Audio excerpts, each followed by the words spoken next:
Welcome back to GameSpot's coverage of E3 2019. I'm Mike Mahardy here with Lucy James. Hey. And also, very pleased to be joined by Sven from Larian Studios. Hello. And Mike Mearls from Dungeons & Dragons, creative director over there. Guys, you had a pretty exciting announcement this week. You've been teasing it a little bit on the site for a while. Baldurs Gate 3. Arguably, I think a lot of people would say one of the better RPG studios working today are tackling a very beloved RPG franchise. That must be exciting for you guys to finally be able to get it off your chest to everybody. Yeah, we've been keeping it a secret for quite some time already. I remember showing you Minds of Phandelver, which is like the starter campaign of Dungeons & Dragons with the Game Master mode of Divinity 2. And back then we were already working on the game. So we reached out to these guys, when was it? End of 2016? No, sorry, after Original Sin 1, if we could license it. And yeah, they said maybe. We had long chats about it. And then end of 2016, they told us, come over here. We got something to propose to you, and you still want to work on it? And the answer was yes. And now we're married. So it is. It's funny, Baldur's Gate, I imagine like everybody at Larian must have like grown up or played a lot of Baldur's Gate. It must be like a dream come true for them to like get to tackle it. You know why? It was rather interesting. I had two groups, and so we have 4 studios. And so I asked each studio not to tell the other guys so that I could have the pleasure of announcing Baldur's Gate 3. And when I announced it to the first studio, I was instantly struck by, like, we have a whole bunch of people that were super excited because for all of them Baldur's Gate was their first RPG, or they were very deep into Dungeons and Dragons. But then we also had a group who never heard of it. They never played it because they were too young to actually have grown up when it came out, and so that was very interesting. By now they've been completely converted, but I didn't realize that that was actually a thing, that you didn't know Baldur's Gate. Yeah, it was kind of this like pervasive thing, but there is a small subset of people that don't know it. But I guess it's nice as well, because the people who aren't necessarily as familiar can now revisit the older games and see how they've inspired a ton of other recent games. So that must be a kind of nice balance, I guess, bringing to Baldur's Gate 3. Oh, I think it's the Dungeons and Dragons in general is once people get into it, they get hooked. So it's a very easy thing to lead people into. So I'm not worried about the fact if they haven't heard about it. This is going to be a great introduction to CRPGs and to Dungeons and Dragons in general. Mike, I'm assuming you've played Larian stuff. What is it about Larian Studios that kind of like it's like, oh, they're the studio to make Baldur's Gate 3? Yeah, I think what we're looking for in a partner, and what I think Larian fits so well, is being able to take the tabletop experience and really bring it to a video game.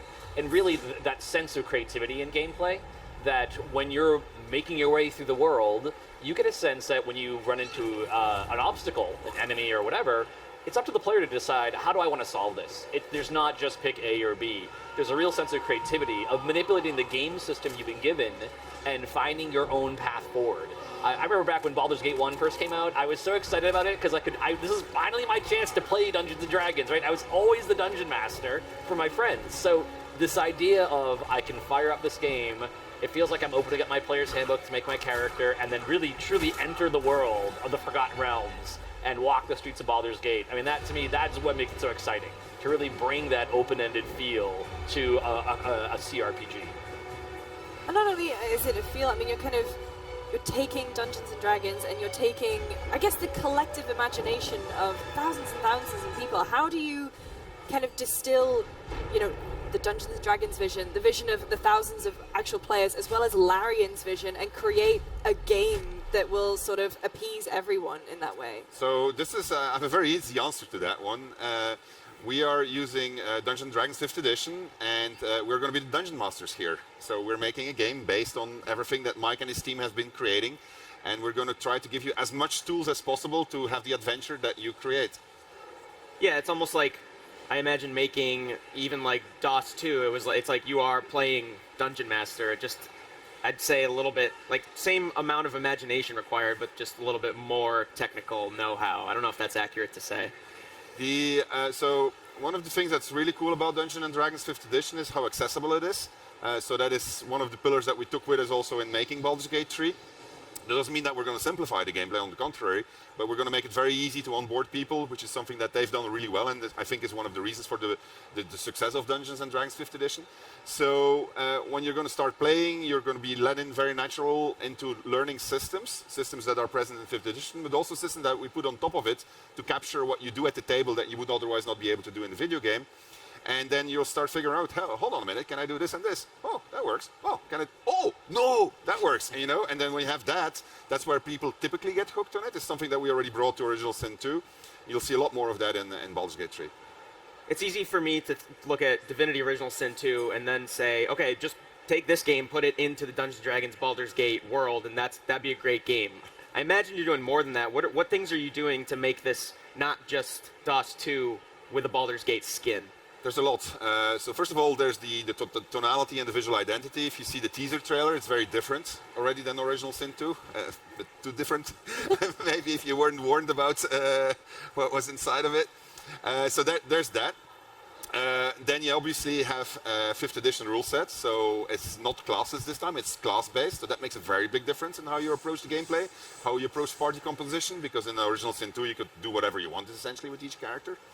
And then we learned a lot when we were making Original Sin 2, and we had this systems-based approach where we want to give you this toy set that you can fool around with to overcome whatever challenges we throw at you.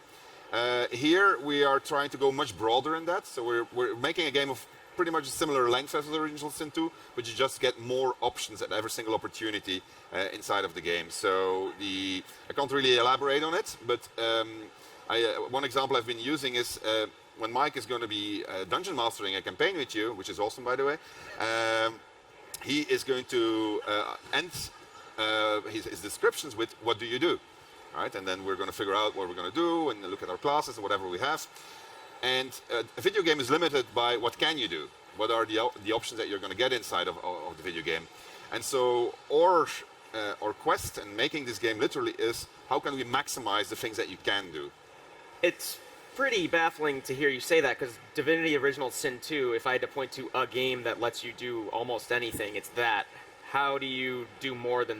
I know it's a loaded question, but how do you allow the player to do more than Divinity Original Sin 2 allows? So one of the things that we've... so we go through the entire player handbook, right? And we figure out how can we port things into the game. And then we go through a whole bunch of other things also. And shall we port this? Well, if we do this, we have to sustain it throughout the entire game. When you look what's in that player handbook, there's some pretty crazy shit in there, right? And so we are automatically, when you start thinking about it, well, if we put that in the game, that means that and that is going to be possible. Will we allow it? And typically we try to answer yes. So probably we say too much yes and not enough no. But that, as a result of that, you're starting to see really... I am thinking of an example right now. I will show it, so I'm not going to talk about it, but it is really, really cool. And it is based just on a discussion like, if we allow this, you should be able to do this, and you should be able to do this. And in a tabletop campaign, Mike would say, well, okay, yeah, sure, do a strength check. Right? Yeah. And that's, but we have to put an entire system around it to be able to do that. When you're tackling the lore of Dungeons & Dragons, I mean, how strict are you being on yourselves to keep completely true to the source material? And who are the people at the studio who are kind of keeping all that in check? And I like to think there's like a lore master sat in the corner. Well, we have these guys, so we put them in a flask. Yeah, I've spent a lot of time trapped in an iron flask giving it advice. But really what it comes down to is for a lot of my role and the role my team plays is really collaborating. We don't really think of it as like that we're the lore police, that we kind of step in and say, no, you're having too much fun, right? Or anything, What we want to do is think about what are the big picture elements of Dungeons & Dragons, Baldur's Gate, its themes, the key characters, and then find ways to bring them forward. A lot of times, like Sven and his team will come to us and say, hey, we have an idea to do like a storyline like this. And then we'll supply like, well, here's a character that might be involved in that, or that sounds exactly like the kind of plan like this type of monster might be up to. And then Larian goes off and starts building the specific character and the environment that goes with that. A lot of it is like working with a dungeon master to just give them the support they need to tell the stories that they want to present to their players. Just in this case, we're talking about like millions of players rather than just your group of 5 at the table. But for us, Dungeons & Dragons, the lore is really there to inspire stories. It's not about building barriers or telling you like, oh, you can't go that way or you can't do this. It's a jumping off point. The example I like to use is like in D&D, orcs are like these, bloodthirsty marauders. But you could still find an orc who's a wizard. That's still possible, but what's important to us is, well, what's the story of that character? How did this orc go from being a marauding warrior to now studying magic at Candlekeep or whatever it is? And I think that's what makes D&D fun, is you learn the baseline of what the lore is, but then you meet specific exceptions to that rule that then have their stories that you can then explore and mess with in the game. The thing that has always separated tabletop, and I mean always, the thing that has separated tabletop RPGs from video games is, like, tabletop, you can do, as long as you can imagine it and you have a DM who knows decently well what they're doing, you can do that. With games, that was not always the case. It still is not the case. So tackling that concept and trying to put it into a game, which I do think DOS 2 is the closest we've gotten, you kind of mentioned maybe we are saying yes too much. I imagine that must be a genuine worry. Like, what, you say, what if this, what if that? It becomes literally infinite branches that you could go into. I imagine that must be pretty daunting for the team. Well, we went through player handbook and we coded things, and we essentially have green, orange, red. So green, straight port, no problem, it's going to be easy. Orange, we need to modify it, it's not going to work in a video game for whatever reason. Red, no way. So the easiest example that I've been using is the wish spell. Right? So I can pop up a dialogue and what do you wish for, and then I can script all of that stuff, but you're never going to be able to capture what you can do with a wish spell in a campaign. So there are things that you can't port, but there's a lot of stuff that you can put in there, and there's a lot of stuff actually that not necessarily has been done in CRPGs before that you can put in there, and that makes several of these things viable. Right? It's much harder, of course, if for instance, if you do come up with illusions. There's so many things that could be, so that we will never be able to do. But maybe there's some subset of that we can take and put in the video game and give that to you as a tool to use to distract people. What's the ratio of, like, green to orange to red when you looked at it? I don't know the number, but it's pretty large, the green and orange ones. There's not that. There's a couple of zones where it's very red, but it's there's quite a lot in there. You'll be surprised by how much we actually put in, I think. I hope. I guess this is a question for both of you. What makes Baldur's Gate? Like, are you coming back to it from a design perspective, and you just kind of, like, from a Dungeons and Dragons perspective, if I haven't played Baldur's Gate 1 or 2, what can I expect? All right. You want to start? Well, I have a convenient answer to that. If you're looking to hop back into the Baldur's Gate series, or you're looking for an introduction to the world of Baldur's Gate, conveniently enough, on September 17th, we're releasing a tabletop role-playing game product called Baldur's Gate Descent into Avernus, and it basically provides an update. It's been about 100 years since the events of Baldur's Gate 2. So in this book, we go over the history of Baldur's Gate, the locations in town, the prominent characters who live there, and we also provide a complete levels 1 to 13 tabletop campaign you can play through, but lets you experience Baldur's Gate firsthand. Because for us, Baldur's Gate, it's one big story. Regardless of whether you're playing a video game or the tabletop game, it's all one location, it's all one epic saga. And so for us, we started building this campaign based on Murders in Baldur's Gate because I'm going to say Eclipse again. Baldur's Gate Descent into Avernus didn't exist back then. We worked closely together with the lead writer on that, Adam Lee. And what we're going to bring you is a story that is starting outside of the city, that is about the city, but that's dominantly about your party, and it's going to go beyond the city also. Over the past few years, I mean, there seems to have just been this explosion in, fan love for Larian Studios, and also kind of like this huge resurgence of Dungeons & Dragons, appearing in things like Stranger Things. I think on my Twitter timeline every Sunday, people are just talking about they're playing Dungeons & Dragons over Skype with people. I mean, both of you, like, what's that been like, and kind of being in the thick of those worlds, and, seeing how much people love Dungeons & Dragons and Larian games online? Oh, I think it feels fantastic, because I've been a tabletop role-playing game fan since I was a little kid, since I was 6, right?